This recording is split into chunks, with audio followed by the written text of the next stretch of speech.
Assalamualaikum warahmatullahi wabarakatuh. Balik lagi di Creative Channel.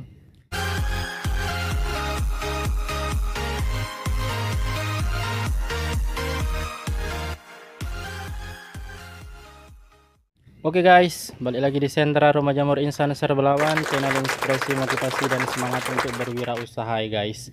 Balik lagi kita ngobrol-ngobrol santai masalah budidaya jamur tiram. Yang belum subscribe, Insan ingatkan untuk subscribe supaya nggak ketinggalan uploadan terbaru dari Creative Channel. Video terbaru langsung masuk ke notifikasi handphone kalian guys. Nah, jadi agenda pada sore hari ini sedang ada pesanan agak banyak ya guys ya, backlog kosongnya. Nah, jadi kita mau kejar target pesanan backlog kosongnya sekitar 2000-an log. Nah, itu bahan bakunya udah datang, tapi tadi malam ada hujan deras guys di sini. Jadi tendanya nih robek ya guys ya. Beruntung komposan di dalamnya ini aman ya guys ya.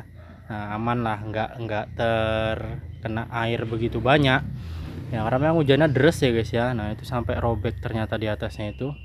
Nah, jadi untuk backlog kosong biasanya Insan memakai kayu rambung ya guys ya, kayu karet, karena memang lebih mudah di inokulasi, lebih sedikit lah tingkat ataupun resiko kegagalannya dalam pembuatan media backlog jamur tiram dibandingkan dengan kayu campuran atau kayu keras. Mungkin pemula masih agak sedikit bingung, mungkin agak sedikit takut untuk mengolahnya atau menginokulasinya guys. Nah, jadi ini masih istirahat guys yang mengisi, katanya sih mau balik lagi ya guys ya. Kalau dibilang target ataupun pesanan banyak, mereka semangat ya guys ya, tapi nanti kayaknya ini bakalan turun tangan guys yang ngisi, karena satu orang nggak datang, sedang ada urusan keluar kota, jadi mereka hanya berdua. Jadi nggak siap guys ya, takutnya nggak siap, jadi mau nanti kan Nisan bantulah sedikit supaya bisa terkejar hari ini dan besok bisa ngompos lagi ya guys ya. Nah, yang di sana itu udah sterilisasi sekitaran 3 jam ya guys ya. Nah, sterilisasi 3 jam dengan api yang harus wow sih ya guys ya. Karena ini udah selesai, tinggal mau ditinggal ya guys ya. Udah 3 jam. Dan nyala apinya ya seperti itu ya guys ya. Seperti kalian tahu, penutupnya juga hanya seperti itu. Tenda sebagian udah jebol ya guys ya. Jadi kalau ada yang berpendapat bahwa sterilisasi harus sekian jam, api besar, kemudian tutupnya harus rapet, jangan ada bocor, nah itu gimana ya guys ya. Itu berbanding terbalik dengan apa yang Insan kerjakan ya guys ya. Tapi ya hasilnya ya alhamdulillah, kontaminasinya masih di bawah 10%, bahkan nggak sampai sih, masih di bawah 5% ya guys ya, untuk kayu karet. Tapi kalau kayu keras ya memang masih di rata-rata masih 10%-an lah kontaminasi. Tapi untuk kayu keras, tapi kalau untuk kayu karet dia masih di bawah 5% kontaminasinya. Nah, sedangkan teman-teman tahu sendiri, ini Insan mau buka bocoran sedikit ya guys ya. Jadi sterilisasi Insan itu hanya pakai tenda satu lapis. Nah, seperti ini ya guys ya. Bahkan ini uapnya keluar ya guys ya. Tapi jangan kalian sanksikan guys, kalau ini locknya di dalam, kalau sekitar 90 derajat ada guys panasnya ya guys ya. Walaupun uapnya itu tadi keluar. Nah, yang seperti yang di sini nih guys, ini sebenarnya tendanya udah jebol. Nah, bisa kalian lihat itu uapnya masih keluar ya guys ya. Nah, jadi kalau ada yang sterilisasi sampai penutupnya itu melembung, sampai pecah, sampai meledos ya guys. Nah, jadi kalau Insan melakukan malah sebaliknya ya guys ya. Insan nggak mau mengambil risiko sampai seperti itu. Justru memang sengaja Insan beri pengeluaran uap itu supaya ya supaya lebih aman aja sih guys ya, nggak meletup, nggak meledos, tahu gimana ya guys ya. Yang penting dia kuncinya apinya besar. Nah, terus ada lagi guys yang mematahkan bahwa api saya besar, tutup saya rapet, tapi masih nggak matang, masih ini tuh. Nah, jadi itu ya sebenarnya masalahnya nggak cuman hanya di sterilisasi guys ya. Jadi pembuatan backlog jamur tiram itu kuncinya itu bukan hanya di sterilisasi, tapi di pencampuran media, dari kualitas bibit, kemudian penggunaan nutrisi, kemudian cara mengompos. Nah, itu juga harus kalian pelajari ya guys ya.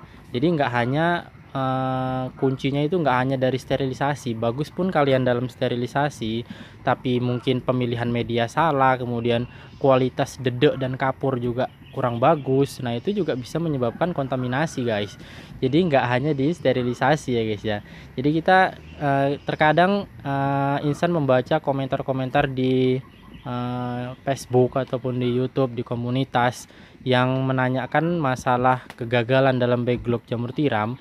Nah, itu rata-rata jawabannya disterilisasi, masalahnya disterilisasi.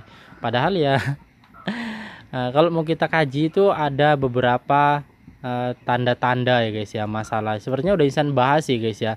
Ciri-ciri kontaminasi ini itu penyebabnya ini, bukan masalah kontaminasi ataupun masalah sterilisasi, tapi bisa dari sini, bisa dari pengomposan, bisa dari media, bisa dari jenis kayunya, bisa dari inokulasinya. Nah, jadi banyak ya guys ya. Dia itu sangat lebar, sangat luas.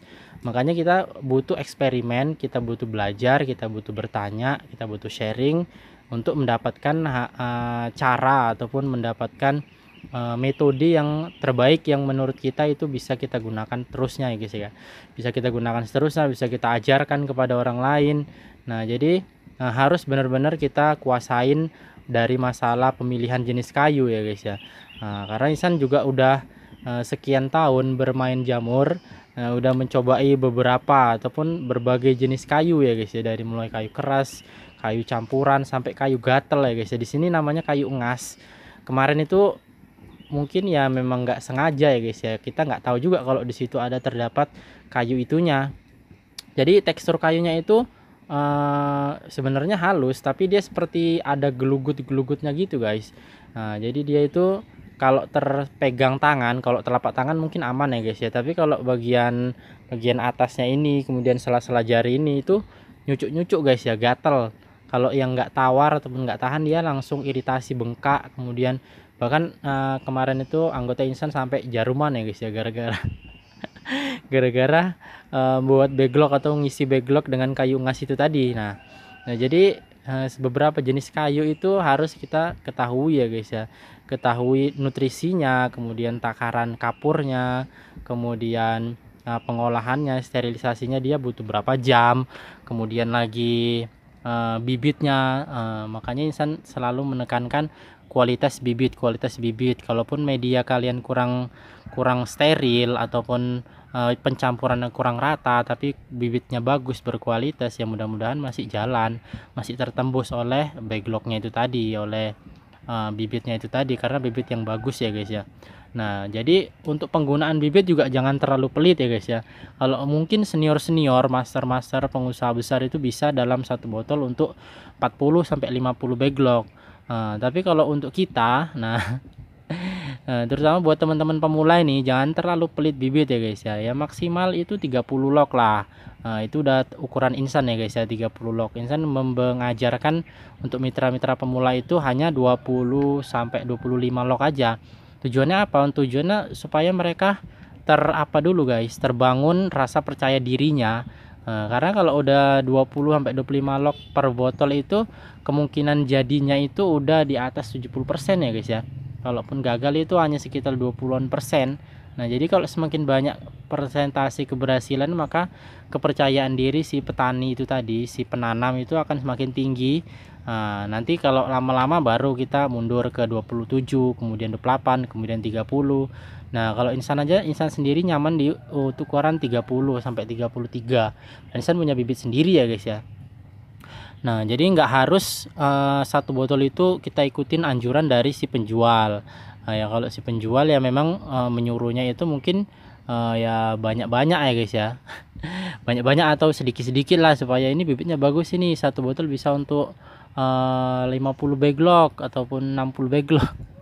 Jadi setiap backlog cuma dikasih 5 butir jagungnya misalkan gitu ya guys ya. Nah, kalau menurut insan itu ya janganlah. Kalau kalian mau coba-coba yang seperti itu nanti tunggu kalian bener-bener udah merasa hebat lah ya guys ya, sudah jago lah.